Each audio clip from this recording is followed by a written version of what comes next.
இன்றைக்கு நம்ம 5ஆம் வகுப்பு முதல் பருவம் சமூக அறிவியல் முதல் பாடம் நமது பூமி இதில் உள்ள பயிற்சி நூல் வினாக்கள் பார்க்க இருக்கிறோம். முதலாவதாக வானில் சூரியனின் நிலையை காட்டும் அட்டவணை. அதாவது சூரியன் உதயமாவது சூரியன் மறைவது இதனுடைய நேரத்தை ஒரு 6ஆம் தேதியிலிருந்து 10ஆம் தேதி வரை உள்ளதை எழுதியிருக்கிறோம்.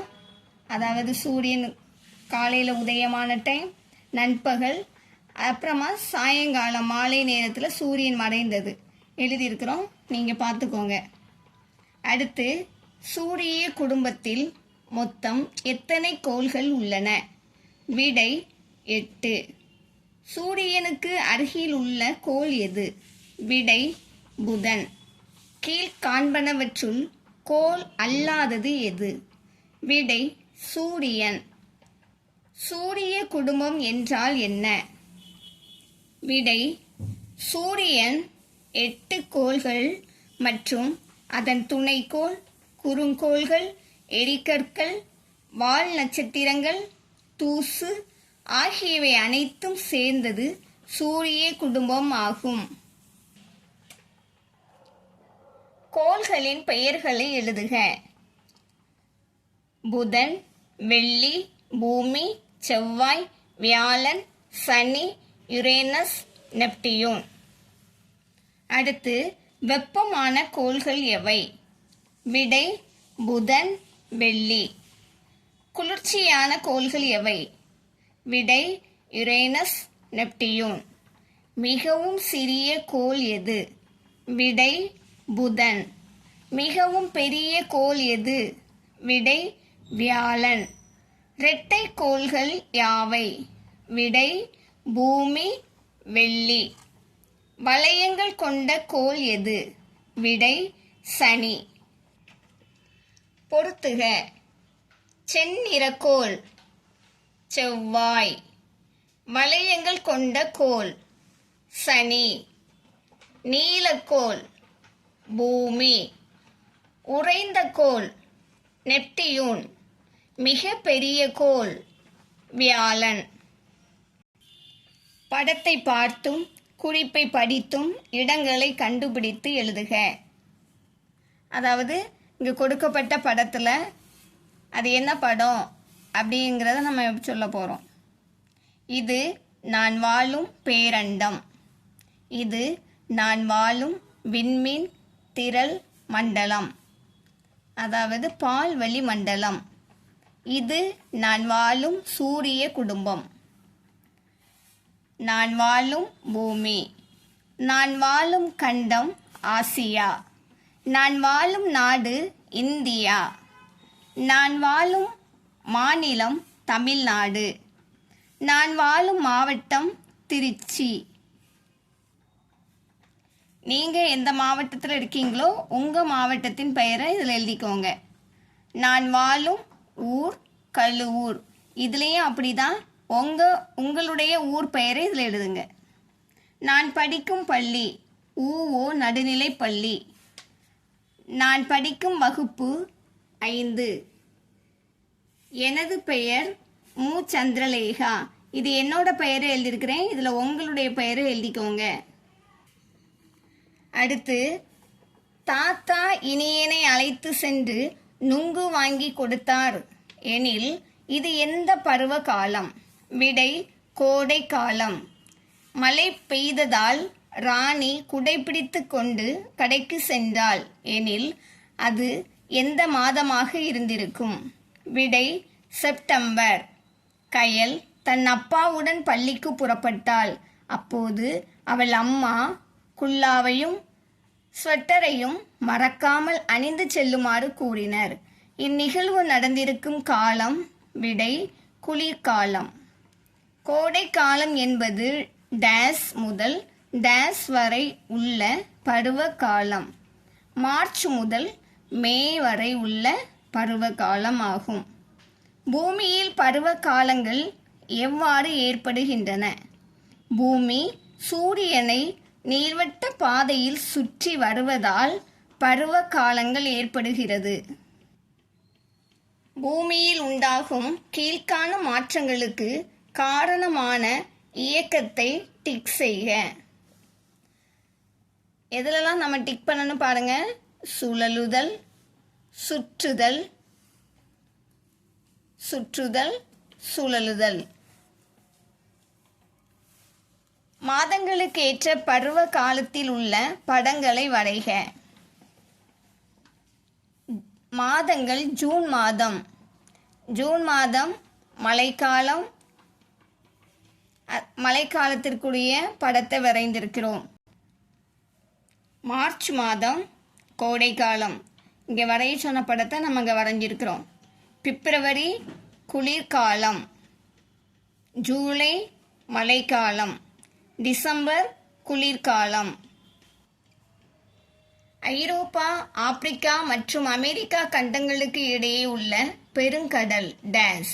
விடை அட்லாண்டிக் பெருங்கடல். பசிபிக் பெருங்கடலுக்கு அருகே அமைந்துள்ள கண்டங்கள். விடை ஆசியா, ஆஸ்திரேலியா, வட அமெரிக்கா, தென் அமெரிக்கா. இந்திய பெருங்கடலுக்கு அருகே அமைந்துள்ள கண்டங்கள். விடை ஆசியா, ஆப்பிரிக்கா, ஆஸ்திரேலியா. மிக பெரிய கண்டம் ஆசியா, மிக சிறிய கண்டம் ஆஸ்திரேலியா. கண்டங்களின் பெயர்களை எழுதுக. வட அமெரிக்கா, ஐரோப்பா, ஆசியா, தென் அமெரிக்கா, ஆப்பிரிக்கா, ஆஸ்திரேலியா, அண்டார்டிகா. வட அமெரிக்காவிற்கும் ஐரோப்பாவிற்கும் இடையில் அமைந்துள்ளேன். நான் யார்? விடை அட்லாண்டிக் பெருங்கடல். ஆப்பிரிக்காவிற்கும் ஆஸ்திரேலியாவிற்கும் இடையில் அமைந்துள்ளேன். நான் யார்? விடை இந்திய பெருங்கடல். வட அமெரிக்கா, ஆசியா மற்றும் ஐரோப்பாவிற்கு மேலே அமைந்துள்ளேன். நான் யார்? விடை ஆர்க்டிக் பெருங்கடல். வட அமெரிக்காவிற்கு மேற்கிலும் ஆசியாவிற்கு கிழக்கிலும் உள்ள பெருங்கடல். நான் யார்?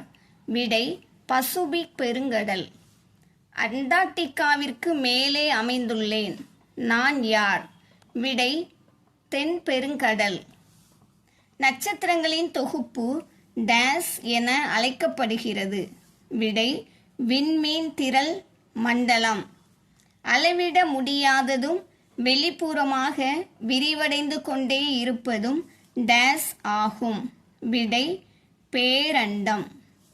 நமது விண்மீன் திரள் மண்டலத்தின் பெயர் டேஸ். விடை பால்வழி மண்டலம். பேரண்டத்தில் காணப்படுவனவற்றை பட்டியலிடுக. விடை விண்மீன் திரள் மண்டலங்கள், விண்மீன்கள், கோள்கள், குறுங்கோள்கள், வால் நட்சத்திரங்கள், விண்கற்கள், எரிகற்கள் மற்றும் துணைக்கோள்கள். அடுத்து ஒளிந்துள்ள வான்பொருட்களை கண்டுபிடித்து வட்டமிடுக. இதில் ஒளிந்திருக்கிற வானத்தில் காணப்படக்கூடிய பொருட்களை நம்ம கண்டுபிடித்து வட்டமிட போகிறோம். குறுங்கோள்கள், சூரியன், செவ்வாய், கோள்கள், பூமி, நட்சத்திரம், விண்கற்கள், துகள்கள், புதன், வெள்ளி, துணைக்கோள்கள், விண்மீன். விண்மீன்கள்.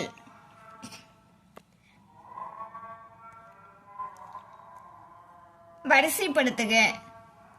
அதாவது பெரியதுலேருந்து சிறியதுக்கு வந்திருக்கிறோம். பேரண்டம், பால்வழி மண்டலம், சூரிய குடும்பம், பூமி. உனக்கு பிடித்த கோளை வரைந்து தானியங்களை ஒட்டி அக்கோளை பற்றி எழுதுக. அதாவது உங்களுக்கு பிடித்த கோள் எது வேணாலும் நீங்கள் வரைஞ்சிக்கோங்க. வரைஞ்சி உங்களுக்கு பிடித்த தானியங்களை அதில் ஒட்டிக்கோங்க. சரியான விடையை தேர்ந்தெடுத்து கீழே கொடுக்கப்பட்டுள்ள விடைத்தாளில் நிழலிடுக. நீலக்கோள் என்று அழைக்கப்படுவது எது? விடை பூமி. காலையிலும் மாலையிலும் நீங்கள் என்னை வானத்தில் பார்க்கலாம். நான் சூரிய குடும்பத்தில் இரண்டாவது உள்ள மிக வெப்பமான கோள் நான் யார்? விடை வெள்ளி. வேறுபட்டதை தேர்ந்தெடுக்கவும். விடை இதில் வேறுபட்டது பேரண்டம். செவ்வாய் சிவப்பு டேஸ் நீலம். விடை பூமி. கபிலனுக்கு 3ஆம் பருவத் தேர்வு முடிந்த பின் விடுமுறை விடப்பட்டது. விடுமுறைக்கு பாட்டி வீட்டிற்கு செல்ல பருத்தி ஆடைகளுடன் தயாரானான். அவ்விடுமுறையில் வரும் பருவ காலம் எது? விடை கோடை காலம். உலகில் உள்ள கண்டங்கள் மற்றும் பெருங்கடல்களின் எண்ணிக்கை முறையே டேஸ். விடை 7 மற்றும் 5. கன்னியாகுமரி கடற்கரையில் சூரிய உதயம் மற்றும் மறைவினை பார்க்க சுற்றுலா பயணிகள் குவிந்தனர். இந்நிகழ்வுடன் தொடர்புடைய பூமியின் இயக்கத்தை தேர்ந்தெடுக்க. விடை சுழலுதல். பால்வழி மண்டலம் என்பது டேஸ் மண்டலங்களுள் ஒன்றாகும். விடை விண்மீன் திரள். வளவனுக்கு குளிர்காலம் பிடிக்காததால் கோடைக்கால வருகைக்காக காத்திருக்கிறார். பின் வருவனவற்றுள் அவர் ஆசையை நிறைவேற்றுவது எது? விடை பூமி சுற்றுதல். கோளரங்கத்தில் மாணவர்கள் வளையங்கள் உள்ள கோளை பார்த்தனர். அவர்கள் பார்த்த கோள் எது? விடை சனி. விடைத்தாள். இது இப்போ நம்ம மேலே இவ்வளோ நேரம் பார்த்ததுக்குள்ள விடை எந்த ஆப்ஷனில் இருக்கோ அந்த ஆப்ஷனில் நீங்கள் ஷேர் பண்ணிக்கோங்க. அடுத்து மாதத்தேர்வு. தொலைநோக்கி வழியாக மாணவர்கள் பார்த்த மிகப்பெரிய கோள் எது? விடை வியாழன். வான திரையரங்கில் காண்பிக்கப்பட்ட எரிந்து கொண்டே விழும் பொருள் எது? விடை விண்கற்கள். சோஃபியா தொலைநோக்கியில் பார்க்காத கோள்கள் எத்தனை? அவற்றின் பெயர்களை எழுதுக. விடை 4 கோள்கள். பூமி, சனி, யுரேனஸ், நெப்டியூன். மாணவர்கள் பார்த்த விண்மீன் திரள் மண்டலம் எது? விடை பால்வழி மண்டலம். வானத் திரையரங்கில் மாணவர்கள் பூமியின் அழகை கண்டு ரசித்தனர். இந்த பூமியின் அழகை பாதுகாக்க நீ என்ன செய்வாய்? விடை மரங்களை வளர்த்தல், நீர்நிலைகளை பாதுகாத்தல். இதுபோல இன்னும் அநேக பயனுள்ள வீடியோக்கள் நம்ம சேனலில் வெளிவரும். பார்த்து பயன்பெறுங்க.